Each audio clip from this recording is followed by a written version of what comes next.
And is there anything you can do before surgery? For me, obviously, because I'm in the health and fitness scene, was more focusing on nutrition. I'm not a big drinker, or like I don't smoke, so I wasn't doing that, and I was making sure I wasn't really drinking. I think it was kind of, yeah, making sure my lifestyle and health was really top notch, because the recovery process helps a lot more. Am I right?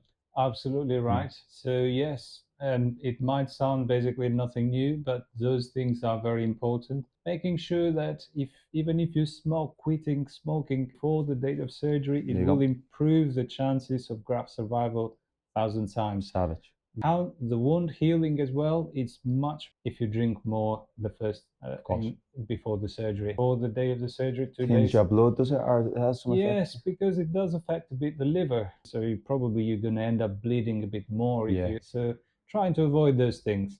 The other things you could do, yes, there is some advice, specific advice for medications as well. We'll put that on our website so you can have a look, or just when you get to a consultation with our consultants here, they will advise you if you are on any medications that you need to stop before the surgery. But other than that, again, trying to have a healthy lifestyle, that's the most important thing.